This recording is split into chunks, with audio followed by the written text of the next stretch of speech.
بسم اللہ الرحمن الرحیم۔ ہدایہ ثانی کا سبق ہے۔ فصل فی بیان المحرمات قال لا يحل للرجل ان يتزوج بأمه ولا جداته من قبل الرجال والنساء لقوله تعالى حرمت عليكم أمهاتكم وبناتكم والجدات أمهات إذ الأم هو الأصل لغة أو ثبتت حرمتهن بالإجماع۔ نکاح کے سلسلے میں صاحب ہدایہ نے اس فصل میں محرمات کا بیان فرمایا ہے۔ محرماتن، یہ محرمتن کی جمع ہے۔ محرمتن اس میں مفعول کا صیغہ ہے، اس کا لفظی معنی ہے حرام کی ہوئی، حرام کی ہوئی۔ تو محرمات کو بھی محرمات اس لیے کہا جاتا ہے کہ ان کے ساتھ نکاح کو حرام قرار دیا گیا ہے۔ بہرحال اس فصل سے پہلے صاحب ہدایہ نے ان خواتین کا بیان فرمایا تھا جن کے ساتھ نکاح کرنا جائز ہے۔ یہاں اس فصل میں ان خواتین کا بیان فرما رہے ہیں جن کے ساتھ نکاح کرنا جائز نہیں ہے۔ پھر محرمات کی جن کے ساتھ نکاح کرنا جائز نہیں ہے ان کی دو قسمیں ہیں۔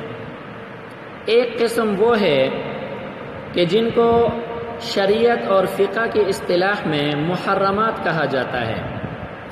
محرمات کا اطلاق اصل میں ان خواتین پر ہوتا ہے جن کے ساتھ نکاح کسی بھی صورت میں کسی بھی وقت جائز نہیں ہے۔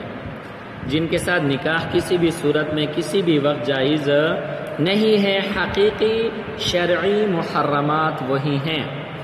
اور وہ کون کون سی ہیں آگے صاحب ہدایہ نے ان کا بیان فرمایا ہے۔ قرآن کی جو آیت ہے، آیت حرمت، اس کے اندر بھی ان چیزوں کا، ان خواتین کا تفصیلی بیان موجود ہے۔ ان کے علاوہ بعض خواتین ایسی ہیں کہ ان کے ساتھ نکاح کرنا کسی عارض کی وجہ سے حرام اور ناجائز ہے، کسی عارض کی وجہ سے حرام اور ناجائز ہے۔ وہ عارض اگر دور ہو جائے تو پھر ان کے ساتھ نکاح کرنا جائز ہو جاتا ہے۔ مثال کے طور پر جمع بین الاختین کا مسئلہ آگے آئے گا کہ ایک بہن کے نکاح میں ہوتے ہوئے اس کی دوسری بہن کے ساتھ نکاح کرنا یہ جائز نہیں ہے، عارض اس بہن کی نکاح میں موجودگی ہے۔ اگر یہ فوت ہو جائے یا اس کو طلاق دے کر اس کی عدت گزر جائے تو پھر اس کی دوسری بہن کے ساتھ نکاح کرنا جائز ہوگا۔ اسی طرح منکوحۃ الغیر جو خاتون کسی غیر کے نکاح میں ہے اس کے ساتھ بھی نکاح کرنا جائز نہیں ہوگا کہ جب تک وہ غیر فوت ہو جائے یا اس کو طلاق واقع ہو جائے یا یہ خلا لے اس سے اور طلاق ہونے کے بعد اس کی عدت گزر جائے تو پھر اس کے ساتھ کیا ہوگا، نکاح کرنا جائز ہوگا۔ اسی طرح معتدۃ الغیر جو کسی غیر سے طلاق کی صورت میں یا اس کے فوت ہونے کی صورت میں جو خاتون عدت گزار رہی ہے تو فی العدہ اس کے ساتھ نکاح کرنا یہ جائز نہیں ہے۔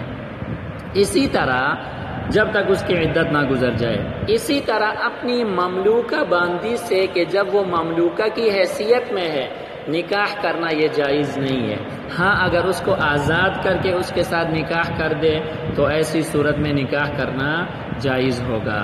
بہرحال عارض ہے کہ اس کی مملوکیت، اب لوگوں نے پڑھا ہے کہ مالک اور مملوک کا جو ہے نا رشتہ ازدواج نہیں بن سکتا۔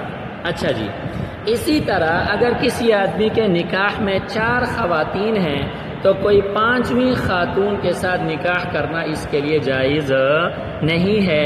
تو یہ دوسرے نمبر پر میں نے جن خواتین کا ذکر کیا ہے کسی عارض کی وجہ سے ان کے ساتھ نکاح کرنا وقتی طور پر ناجائز ہے، جس طرح جو ہے وہ جمع بین الاختین کا مسئلہ ہے، منکوحۃ الغیر ہے، معتدۃ الغیر ہے، اسی طرح اپنی مملوکہ باندی ہے، اسی طرح 4 خواتین کی موجودگی میں کوئی 5ویں عورت ہے تو یہ وہ خواتین ہیں کہ ان کے ساتھ نکاح کرنا عارضی طور پر جو ہے نا وہ ناجائز ہے۔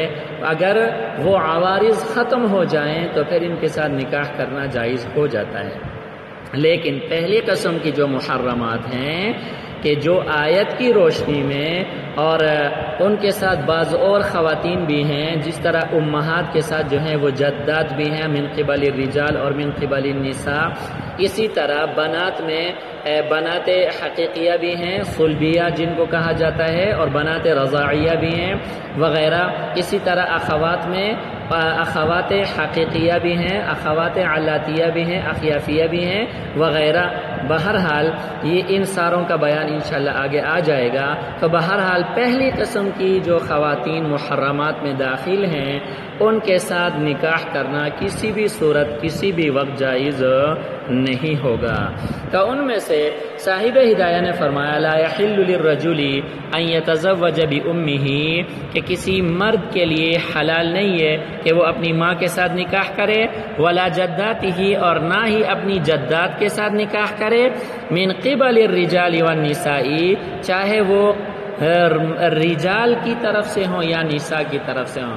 رجال کی طرف سے یعنی کسی مرد کے باپ کی جو مائیں ہیں یعنی دادی، اور قبل النساء سے مراد اس کی ماں کی طرف سے جو ہے نا ماں کی جو مائیں نانی، اعلیٰ حاضر القیاس اوپر تک اصول میں جہاں تک بھی چلا جائے. سمجھ میں آ گئی کہ نہیں آئی؟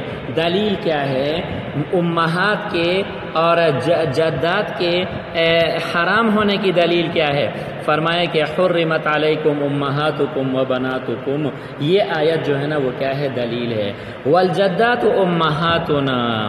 ایک سوال کا جواب ہے. سوال یہ ہے کہ قرآن کے آیت میں تو ماؤں کو حرام قرار دیا گیا ہے، آپ نے جدات کو کہاں سے نکالا؟ اس کا جواب دیا ہے، فرمایا کہ یہ جدات بھی حقیقت میں کیا ہے؟ امہات ہیں. جدات حقیقت میں کیا ہیں بیٹا؟ امہات. دلیل لغت سے پیش کی ہے. دلیل یہ ہے اللہ تعالیٰ نے فرمایا کہ حرمت علیکم امہاتکم، اللہ تعالیٰ نے تمہاری امہات کو تم پر حرام قرار دیا ہے. امہات کس کی جمع ہے؟ ام کی جمع ہے. امہات کس کی جمع ہے بیٹا؟ ام کی جمع ہے. ام کا اطلاق اصل پر ہوتا ہے. ام کا اطلاق کس پر ہوتا ہے؟ اصل پر ہوتا ہے. اب دیکھیں، جس طرح اس لڑکے کی ماں اس کے لیے اصل کی حیثیت رکھتی ہے، اسی طرح ماں کی ماں اور باپ کی ماں وہ بھی اس کے لیے اصول کی حیثیت رکھتی ہیں، وہ بھی اس کے لیے اصول کی حیثیت رکھتی ہیں. یہی وجہ ہے کہ آپ لوگوں نے زکوٰۃ میں جو مسئلہ پڑھا ہے، اصول اور فروع ایک دوسرے کو زکوٰۃ نہیں دے سکتے، تو اصول سے آپ کی مراد کیا ہے؟ والدہ ہے، اسی طرح دادی ہے. سمجھ میں آ گئی کہ نہیں؟ نانی وغیرہ اعلیٰ حاضر القیاس جو بھی ہیں اوپر تک. تو اس لیے فرمایا کہ جناب امہات کا اطلاق جو ہے وہ جدات پر اس لیے ہوتا ہے کہ امہات ام کی جمع ہے، اور ام لغت میں اصل کو کہا جاتا ہے، اور جدات بھی اصل ہیں. تو لغت کے اعتبار سے ام میں جس طرح والدہ داخل ہے، اسی طرح دادیاں اور نانیاں بھی اس امہات لفظ کے اندر لغت کے اندر کیا ہے؟ لغت کی وجہ سے کیا ہے بیٹا؟ داخل ہیں. ایک جواب اور ایک دلیل تو یہ ہے. دوسرا جواب یہ ہے کہ ٹھیک ہے امہات کے اندر جدات کا بیان اگر نہ بھی ہو، لیکن اجماع امت اس بات پر دلیل ہے کہ جدات کے ساتھ نکاح کرنا حرام اور ناجائز ہے. ایک تو لغت سے ہم نے استدلال کیا ہے، اور دوسرا ہم نے اجماع سے استدلال کیا ہے. ثبتت حرمتہن بالاجماع، کہ جدات کی حرمت وہ اجماع امت سے ثابت ہے. سمجھ میں آئی کہ نہیں آئی؟ بہرحال امہات جو ہے نا وہ کی پھر کئی صورتیں آپ لوگوں نے پڑھی ہیں. ام حقیقی بھی اس میں داخل ہے اور ام رضاعی بھی اس میں داخل ہے.